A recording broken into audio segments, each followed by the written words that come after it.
Amis Sagittaires, bonjour, j'espère que vous allez bien. Je vous retrouve pour une nouvelle vidéo domaine sentimental amoureux pour le mois de février 2021. Alors ce tirage s'adresse à tout le monde, toutes les situations sentimentales amoureuses. Donc que vous soyez en couple ou pas, ce tirage pourra peut-être vous parler. Alors, j'avais envie de dire autre chose et j'ai perdu le fil. Voilà, donc on va commencer le tirage. Donc, ce tirage s'intitule Lumière sur ton cœur. J'ai déjà tiré les cartes qui représentent du coup l'avenir proche de votre vie sentimentale amoureuse, donc pour le mois de février 2021. Donc, je les retournerai à la fin. Et maintenant, on va passer au tirage. Allez. Alors, la première question que je vais demander, c'est quelle est ta faille émotionnelle? Quelle est ta faille émotionnelle? Alors, on a le cavalier de bâton. Alors, ta faille émotionnelle, cavalier de bâton, donc déjà, j'ai vraiment l'impression que c'est quelqu'un. Donc là, on va nous parler peut-être de quelqu'un qui est... qui n'est pas sérieux peut-être, qui manque de sérieux au niveau amour. Donc soit c'est quelqu'un du passé qui vous a fait souffrir et qui du coup a laissé des traces, hein, parce que peut-être qu'aujourd'hui ça vous a apporté des peurs que vous n'aviez peut-être pas auparavant. Soit c'est quelqu'un peut-être qui est dans votre vie actuellement et c'est peut-être quelqu'un qui justement n'est pas sérieux. Donc pour moi, c'est votre faille, c'est vraiment euh, comment dire, euh,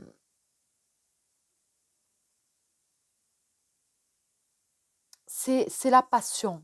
Pour moi, ça va être la passion et c'est le fait aussi d'être attiré par des gens avec qui il va y avoir vraiment une forte attirance, une forte alchimie entre vous, quelque chose de, comment on peut dire, ouais, une forte attraction, quelque chose de très passionnel, quelqu'un qui va vous plaire énormément, quelqu'un qui va...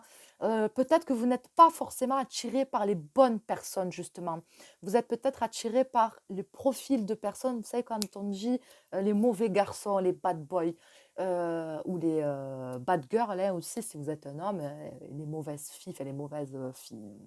Oui, des personnes qui finalement vous font du mal, hein. Donc peut-être que justement, vous êtes trop attiré par ce genre de personnes-là parce qu'il y a vraiment quelque chose de très passionnel dans ces relations-là avec ces personnes-là. Et peut-être que justement, c'est ce qui vous desservit euh, dans votre vie sentimentale amoureuse. Et ça peut être aussi, donc, comme je vous l'ai dit, quelqu'un qui vous a fait du mal ou qui vous fait du mal parce que c'est quelqu'un qui n'est peut-être pas sérieux, qui n'est peut-être pas fidèle et qui ne s'engage pas non plus. Voilà, qui ne s'engage pas vraiment, qui tient à sa liberté, quelqu'un voilà, qui n'est pas du tout, pas quelqu'un qui cherche forcément à se poser, à être un petit peu casanier, tranquille. Voilà, c'est quelqu'un qui est peut-être un petit peu partout, qu'on n'arrive pas trop à suivre ni à tenir.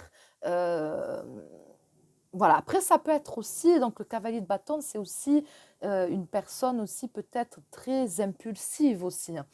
Donc peut-être que votre faille, ça peut être votre impulsivité et le fait justement de ne pas réfléchir et de vraiment vous jeter tête baissée dans une relation ou dans des relations euh, qui, euh, qui au final peuvent ne pas vous convenir. Et peut-être, comme je l'ai dit tout à l'heure, on se laisse, on écoute trop sa flamme intérieure, ce qui, ce côté passionnel plus que sa raison. Voilà, on n'a pas de juste milieu. Et quand il y a quelqu'un qui nous plaît, etc., ou même si vous êtes dans une relation que vous savez qui ne vous convient pas pour X raisons, mais que cette personne, il y a vraiment quelque chose de fort avec, parce que vous ressentez vraiment quelque chose de fort, du coup, vous restez euh, parce que ce que vous vivez, vous avez peut-être peur de ne pas le revivre. Donc peut-être que c'est compliqué, peut-être que c'est difficile, mais en même temps, ça vous fait vibrer. Voilà, en même temps, ça vous fait vibrer, même si ça vous fait du mal. Donc, c'est peut-être la faille émotionnelle. Ensuite, je vais demander quelle doit être ta prise de conscience pour ta vie sentimentale amoureuse. Quelle doit être ta prise de conscience pour ta vie sentimentale amoureuse?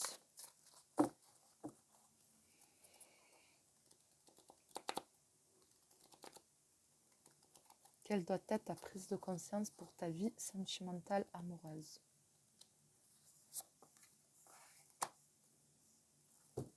Ben, c'est que tu es triste. Tu es triste. Donc, soit tu as été triste, déçu dans tes relations précédentes, soit c'est dans cette relation-là. Mais en tout cas, il y a quelque chose qui te fait du mal, qui te blesse, qui t'attriste. Il y a quelque chose où tu ne t'épanouis pas, où tu n'es pas heureux, heureuse. Et ça peut être aussi le fait d'être tourné aussi vers le passé. Donc peut-être que tu dois aussi te rendre compte, donc ça je l'ai eu pour les béliers, tu dois peut-être aussi te rendre compte que justement tu es trop dans une peine passée. Donc après c'est peut-être frais aussi, hein. Mais euh, tu ressasses peut-être trop cette histoire, cette relation. Euh, ouais, tu ressasses peut-être trop justement cette tristesse-là et tu fais remonter sans cesse les émotions négatives. Et c'est comme si que quelque part, euh, inconsciemment, tu ne fais rien pour aller mieux, entre guillemets, hein. C'est peut-être ça aussi, de ne rien faire pour aller mieux. Peut-être que voilà, tu ne fais pas ce que tu aimerais faire, tu ne fais pas des choses qui te font du bien, qui te plaisent, peut-être que tu t'isoles un petit peu aussi, je ne sais pas, mais en tout cas, c'est comme si que comment on dit, tu te maintiens dans cette tristesse-là, en fait. Voilà. Sinon, c'est peut-être actuellement, dans votre relation actuelle, où vous vivez justement quelque chose qui vous fait beaucoup de peine, peut-être que cette personne vous blesse beaucoup, il y a des situations qui ne vous conviennent pas, des comportements qui vous font vraiment du mal, et peut-être que vous devez vraiment prendre conscience que vous souffrez. Voilà, il y a vraiment quelque chose qui vous fait souffrir, et, euh, et voilà, faut pas l'ignorer, faut pas... euh, c'est pas qu'il faut pas se dire que ça n'ira pas mieux, c'est pas ça, mais il faut comprendre pourquoi ça ne va pas, qu'est-ce qui va pas, et qu'est-ce qui vous fait autant de mal. Et si finalement, c'est à vous à vous poser la question et à vous demander, est-ce qu'on peut arriver à changer les choses? Est-ce que ça en vaut la peine? Est-ce que je souffre pas trop en fait dans tout ça? Voilà. Après, tout dépend de votre situation et de la façon dont ce que je vous dis vous parle, hein. Ensuite, je vais demander ce qui te rend heureux ou heureuse en amour. Qu'est-ce qui te rend heureuse ou heureux en amour? Qu'est-ce qui te rend heureux ou heureuse en amour? On a la 3 de coupe. Alors, ce qui te rend heureux ou heureuse en amour, 3 de coupe. Alors, je dirais avec cette carte que ce qui te rend heureux ou heureuse, c'est simplement d'être dans le plaisir de partager un bonheur, d'avoir peut-être des mêmes centres d'intérêt, de partager comment on dit, des hobbies, enfin je sais pas, mais voilà, aimer les mêmes choses, vouloir les mêmes choses, euh, partager des choses vraiment ensemble, euh, être soutenu aussi, euh, qu'il y ait un soutien mutuel, qu'il y ait une bonne ambiance, une bonne entente, euh, que même s'il y a des conflits, que ça ne dure pas, qu'on se réconcilie assez vite, qu'on ne reste pas bloqué sur les choses. Mais voilà, pour moi, c'est vraiment le fait qu'il y ait vraiment une bonne entente, une bonne communication, que vraiment on partage des choses qu'on aime, des choses qui nous font plaisir, du bien, qu'on fasse ces choses ensemble. Voilà, qui est vraiment un partage dans la relation et où on se dit qu'on est vraiment avec quelqu'un ouais, qui est un peu comme nous, qui nous ressemble aussi sur certaines choses et qui aime un petit peu les mêmes choses que moi aussi, ou qui va arriver à me faire aimer ce qu'il ou elle aime, et moi pareil, que je vais arriver à le faire aimer ce que j'aime. Voilà, mais où il y a vraiment un échange. Et pour moi, c'est vraiment ce qui vous rend heureux ou heureuse en amour, c'est le plaisir de partager, le fait de se sentir soutenu et surtout qu'il y ait une bonne entente et une bonne ambiance, voilà, une bonne communication. Ensuite, je vais demander qu'est-ce qui te fait souffrir en amour?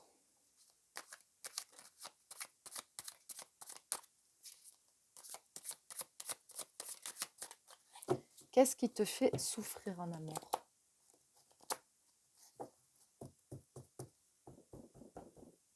Qu'est-ce qui te fait souffrir en amour?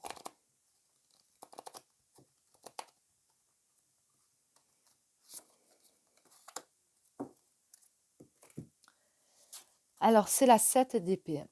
Ben, pour moi, je pense que ce qui te fait souffrir, c'est quand tu te sens abandonné, quand on t'abandonne, quand on, je sais pas, il y a quelque chose, une phrase qui m'est venue, je la dis parce qu'elle m'est venue, c'est peut-être pas pour rien, ça parlera peut-être à quelqu'un, tu as le sentiment qu'on ne te donne plus l'heure, qu'on ne veut plus communiquer, qu'on coupe la communication, qu'on ne te donne pas d'explication. Donc, quelqu'un qui fuit, qui va pas te dire ce qui va pas, ou quelqu'un qui va pas te dire euh, pourquoi il ou elle sort de ta vie. Voilà. Pour moi, c'est vraiment ce qui te fait souffrir. C'est déjà la peur de l'abandon, la peur qu'on t'abandonne. Et peut-être c'est parce que tu as déjà vécu ça par le passé, pas forcément dans ta vie sentimentale amoureuse. Ça peut être le sentiment d'avoir été, ou l'abandon d'un mère ou d'un père, enfin d'une mère, pardon, ou d'un père, etc. Et peut-être que justement tu as peur de revivre ça, ou que tu l'as peut-être vécu aussi dans une relation passée.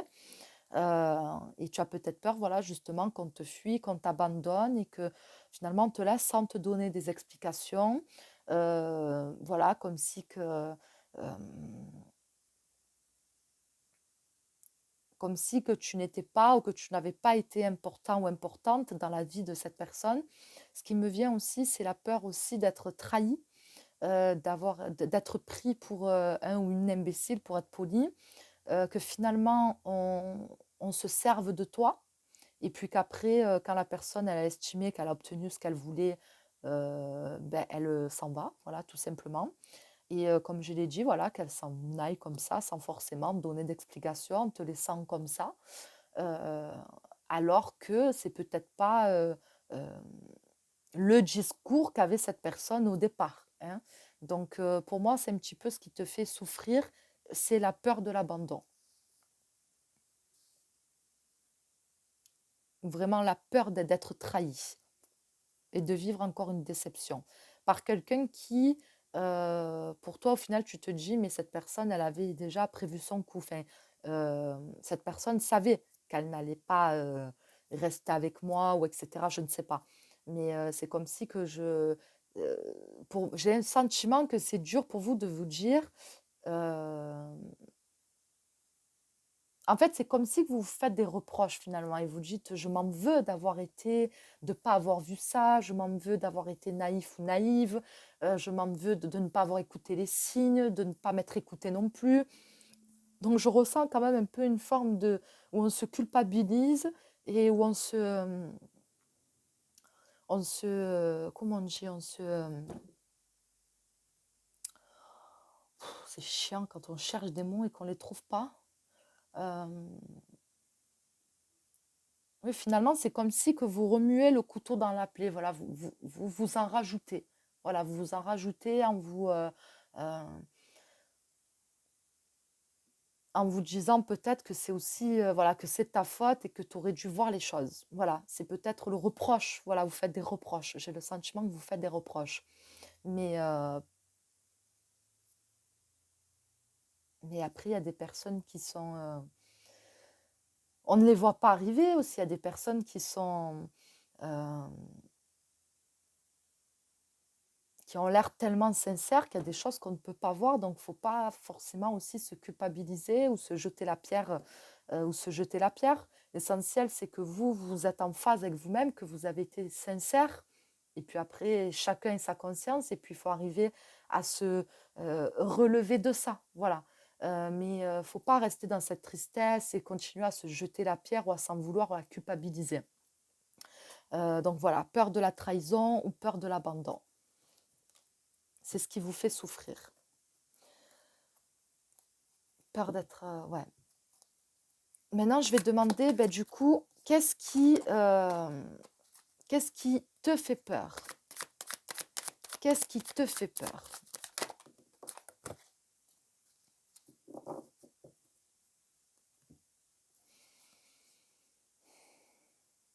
Pour moi, ce qui te fait peur, ben, c'est d'être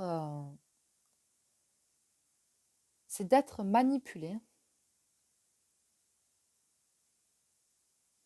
C'est d'être manipulé, c'est qu'on te fasse miroiter des choses euh, qui ne se feront pas ou qui n'arriveront pas, ou que la personne avec qui tu es en ce moment, voilà, elle te fait miroiter des choses qu'elle ne fera pas, elle te fait peut-être des promesses en l'air, je ne sais pas, en tout cas c'est ce qui te fait peur.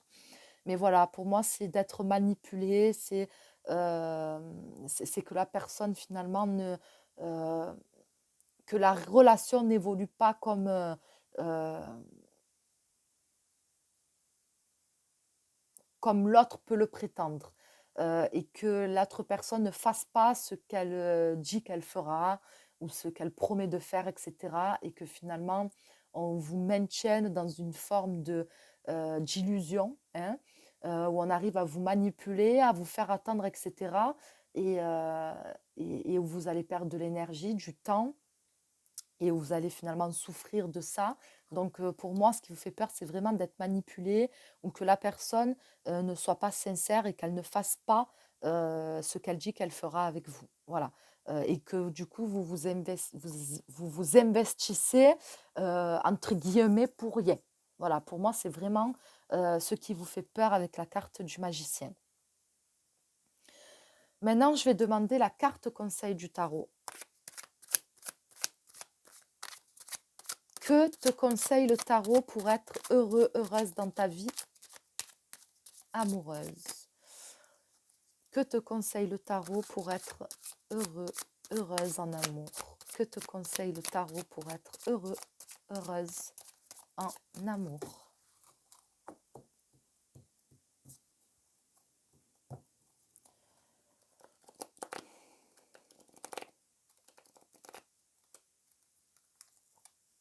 J'arrive pas à l'attraper. Voilà. On a l'as de bâton.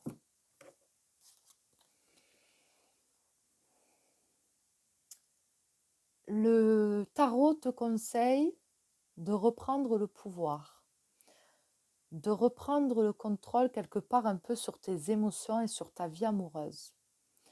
De prendre conscience de tes désirs, de ton potentiel, de ce que tu veux, de ce que tu ne veux pas. Vraiment de reprendre le contrôle, oui, simplement de ta vie amoureuse, de ce que tu as envie de vivre dans ta vie amoureuse.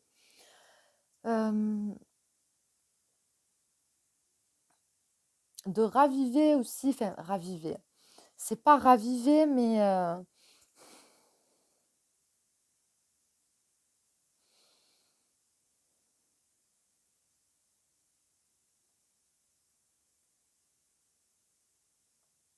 pour moi c'est ça, c'est vraiment de reprendre le pouvoir. Et de ne pas laisser, tu vois, ce bâton, tu l'as, tu le tiens, tu l'as dans la main. Ne donne pas le bâton à l'autre pour te faire battre, en fait, c'est ça. Donc c'est une image, hein.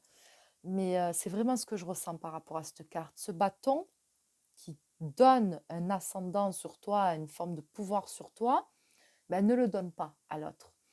Euh, il faut que toi, tu restes maître de ta vie, de tes émotions, de ce que tu as envie de vivre ou pas, etc.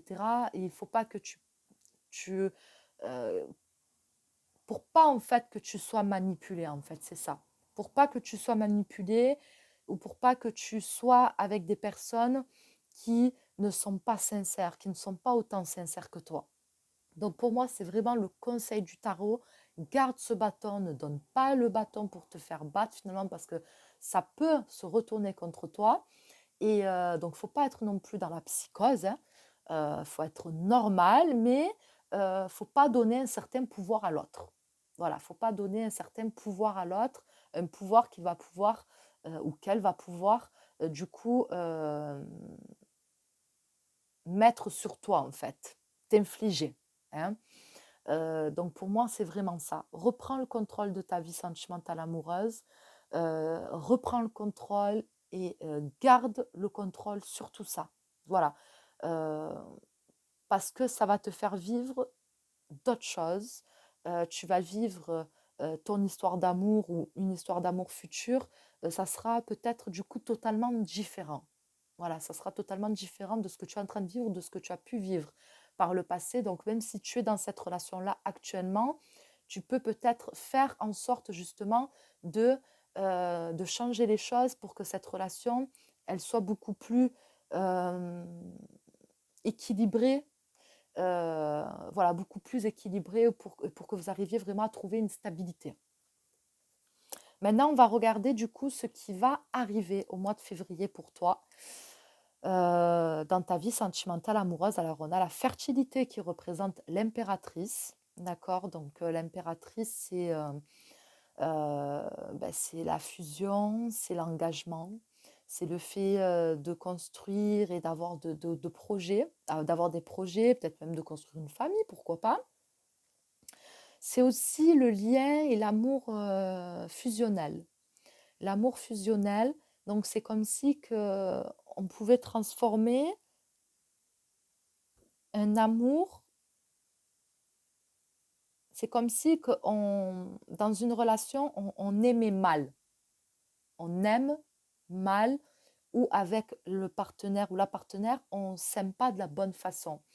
Mais c'est comme si, comme vous disiez, il y a un lien fort, il y a quelque chose de fort et que ce lien, eh ben, on peut en faire quelque chose de beau, de productif, de riche et de très positif finalement. Et c'est une carte également qui va nous parler aussi de communication. Donc peut-être aussi qu'il va falloir beaucoup communiquer avec la personne avec laquelle vous êtes ou une future rencontre, etc. De plus vous ouvrir et de beaucoup plus être dans la communication et de vraiment être, de dire ce que vous voulez, ce que vous ne voulez pas, mais vraiment d'avoir des, comment on dit, des dialogues constructifs en fait, fertiles, voilà, vraiment de la communication fertile, des choses qui vont vraiment vous faire avancer et évoluer dans votre vie ou dans la relation amoureuse. Ici, avec le mouvement accéléré, donc qui représente le 8 bâtons, on voit que soit vous allez faire une rencontre assez rapidement, ça peut être aussi des réconciliations avec quelqu'un du passé, mais voilà, on voit que les choses, ça va aller assez vite, ça va s'accélérer, ou que votre relation dans laquelle vous êtes, eh ben, vous allez passer un cap à une étape supérieure. Donc ça peut se faire aussi assez rapidement, peut-être que ça a stagné pendant un certain temps et puis que d'un coup, boum, les choses se déclenchent, se débloquent, etc. Et que ça avance vraiment, que ça évolue et que ça aille beaucoup plus vite finalement. Ensuite, on a attraction. Vous attirez l'amour romantique en vivant pleinement l'instant présent. Donc, on vous demande vraiment ouais, quelque part, oui, d'avancer un petit peu au jour le jour, de vraiment profiter des bons moments, de prendre ce qu'il y a de bon à prendre, d'arranger maintenant ce qui doit être arrangé dans votre relation. Et, euh, et avec l'attraction, c'est comme si, comme vous disiez, si tu as un état d'esprit négatif, même le ou la partenaire, hein, bah, la relation ira vers quelque chose de négatif. Il faut que tu revoies un petit peu peut-être tes pensées, ta façon de penser, que tu sois beaucoup plus positive. Voilà, positive dans ta façon de voir les choses. Parce que peut-être que finalement, les choses négatives, eh ben, tu vas les attirer. Comme on dit ici, enfin comme on dit, là, moi j'entends ça à Marseille, hein, quand on cherche la merde, on finit par la trouver. Voilà, faut pas trop remuer, faut pas trop chercher la merde parce qu'on finit finalement par la provoquer. Donc c'est peut-être attention à ça, à ne pas attirer inconsciemment des choses négatives à soi. Voilà pour ce tirage, j'espère qu'il vous a plu, j'espère qu'il vous aura parlé. Voilà, après comme vous le savez, ça ne parlera pas à tout le monde. Et on ne prend pas non plus que ce qui résonne en nous. Voilà, il faut quand même que le tirage vous parle. Il faut vraiment que vous sentiez qu'il y a vraiment un message pour vous. Si vous n'avez pas ce ressenti-là, c'est qu'il n'y a pas de message pour vous. En tout cas, je vous remercie d'avoir regardé cette vidéo et je vous dis à très vite pour une prochaine.